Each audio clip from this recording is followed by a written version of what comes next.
Well, y'all, welcome to another War Rapport Wednesday. Wish we had better news for you because, my goodness, a lot of head shaking happened in the performance the Tigers had at College Station. Of course, that means we got to check in with our guy, Mike Gittens. And, Mike, I'll get right to it. You did not mince words on social media. You pretty much said there needs to be some major changes with that staff, especially with that performance at Kyle Field. Let's go over it again. Just how disappointing was that for the Auburn faithful?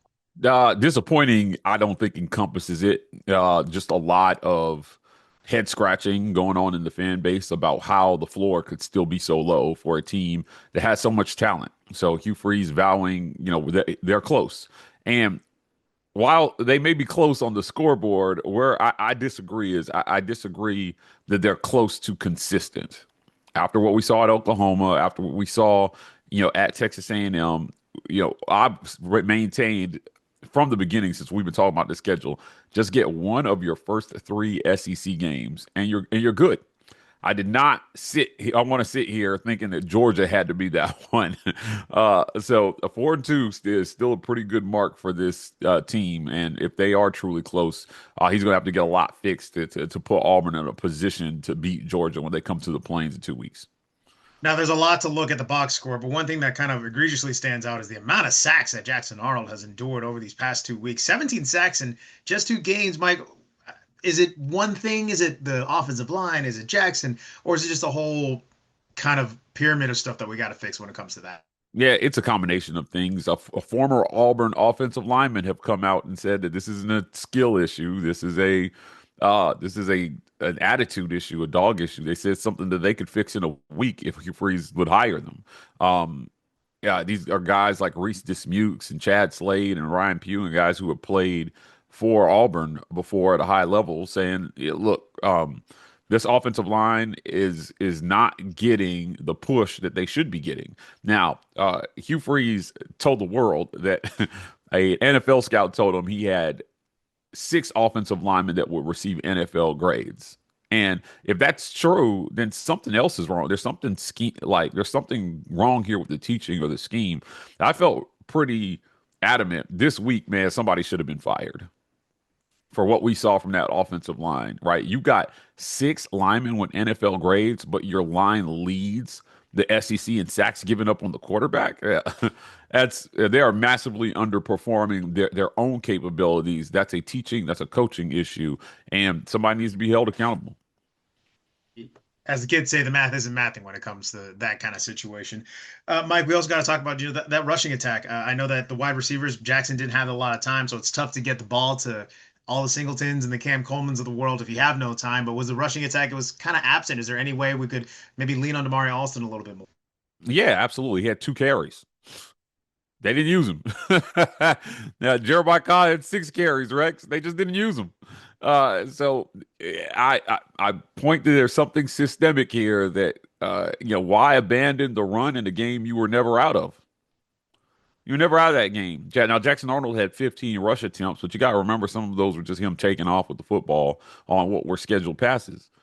They really abandoned the run in this one. Damari Alston confirmed he was not hurt. Nobody was hurt. I just don't understand. They've got to get back to running the ball here, and they've got to get back to running the ball fast because when Georgia comes to town, if you turn the ball, if you turn it over on downs too many times, if you give them too many possessions, you're just not going to win. You got to limit their offensive possessions with your offense, sustaining drives and finishing drives. So, yeah, the run game was probably the most disappointing part about this. The Auburn fans are not blind to this; they saw it, and they know that Auburn has to do better. And you brought it up. The one game that they have to get, they have to go 1-3. We all of a sudden thought it could be Oklahoma. We didn't know what they were all about. Texas A&M, great run so far, but maybe they had some holes. And now it's Georgia. Of Yeah. course it is. It's the one game you have to get. At least it's on the plains. But is there something when you watch that Alabama game? Is there an opportunity for Auburn to steal one at home against, Georgia, who looks like they're starting to find their rhythm, but then they stub their toe against Alabama? Yeah, look, when with the amount of talent they have and with the game being in Auburn, anything's possible. But you can't sit here hoping on Auburn Jesus to save you. week after week, Rex. So I think the floor is I mean, the ceiling is definitely Baylor. They've got to figure out a way to produce something close to that, though, to win this game where they run the football over 250 yards and then get the requisite amount of passes through the air, the right passes, to balance this football game out. Finish drives, get some special team scores. Do not blow it. Their special teams versus Baylor, excellent. Their special teams versus Oklahoma, awful.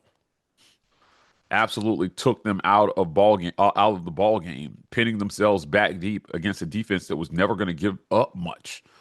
So you got to play smarter. You've got to play like a veteran team. You've got to stay together. Now, Hugh Freeze did give his team that message in the locker room after the Texas A&M game. He said, "Look, we're so close. We've got to stay together through these times," and that is true. I agree with them. You do have to stay together here. I was about to say Auburn can't depend on Auburn. Jesus might be a new fantastic phrase around here. But in all seriousness, looking online, seeing what you said online as well, we're quickly approaching the part of the fan base where we're running out of patience. Right, 3 years, all the Yeah. resources for this program that we're afforded. This is now or never, and this is kind of the worst part of it where. We thought maybe by this time Hugh Freeze has found the soul of this team, the fight of this team, but now we're trending in the opposite direction where massive changes might need to be made. Yeah, look, change is hard. I get it. You're loyal to your guys, and you're loyal to the commitments that you made to certain players. But ultimately it's on him. If they're not getting it done, you have to make changes. You have to make changes. You cannot, that old definition of insanity, doing the same thing over and over again and expecting a different result. Auburn has got to get this done, man. And this year three was supposed to be it. It was supposed to be the year that we see the jump here on the scoreboard, not just in the we're close. Yeah, they were close last year. Look at it. Nobody ran away from Auburn on the scoreboard last year. They were close last year. They lost. They barely lost to Oklahoma. Arkansas was a game they should have won. Now they fired their coach midseason.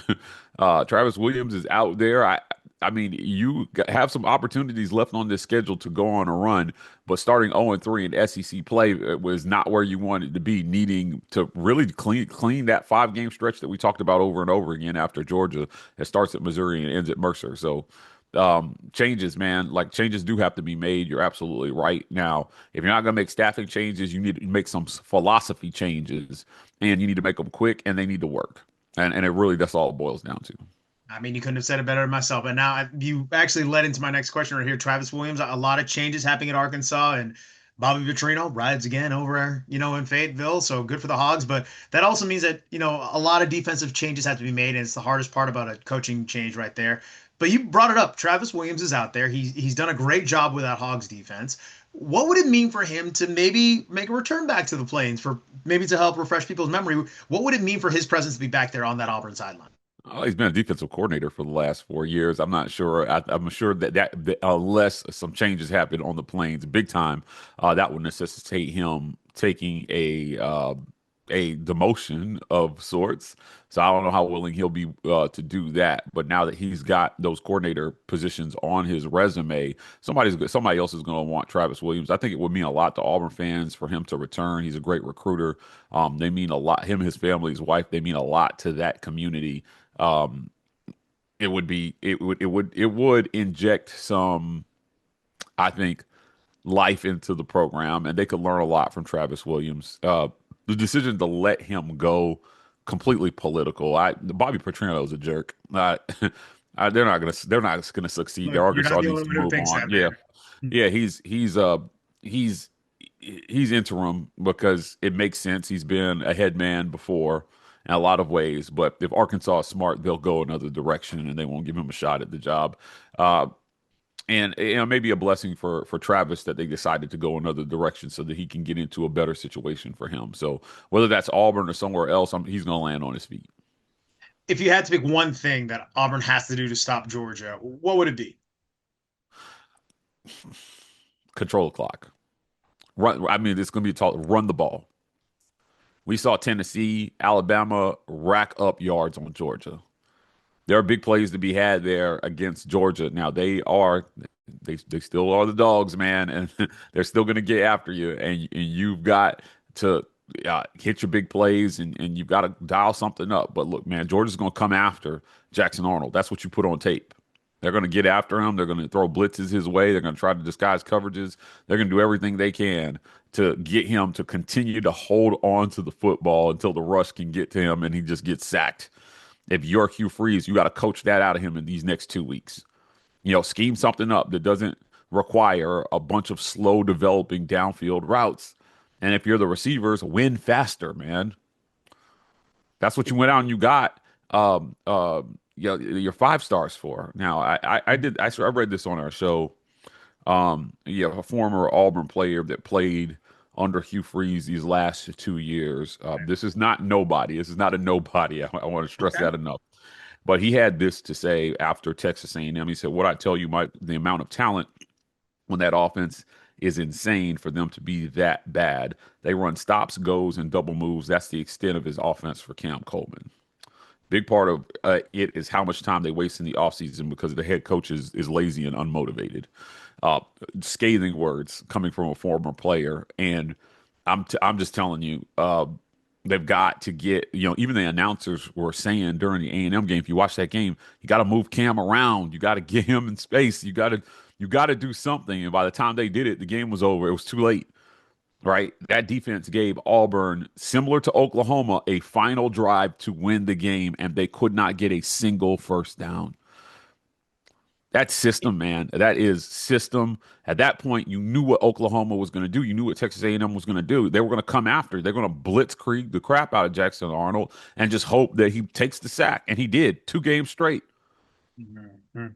You Mhm. should have had something ready for that scenario. If they could find themselves again there, a third game straight in the SEC with the ball within one score to win it. That's where they were at in Norman. That's where they were at in College Station. They could be in that spot again on the Plains. He's got to have something ready.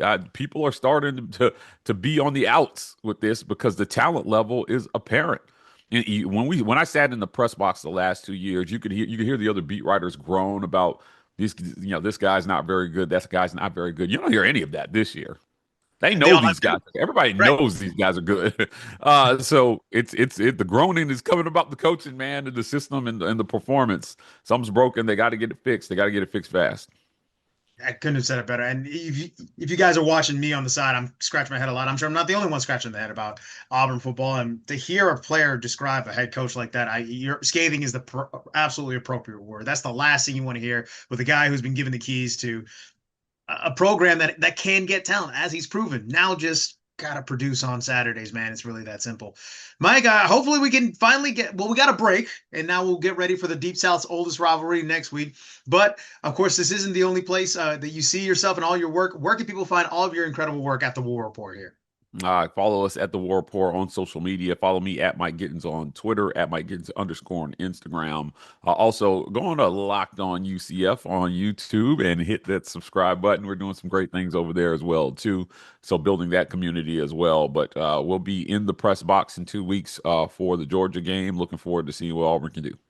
Absolutely. And that's the whole explanation with UCF over his shoulder right there, y'all, even though we're talking about Auburn. Mike, another great episode, my friend. Hopefully we'll see you back in studio. Just, some things outside of our control, but it's all good. It's all great content. And hopefully we get some good news about Auburn football sometime soon. Thanks for joining us, Mike. Thanks for having me, Rex.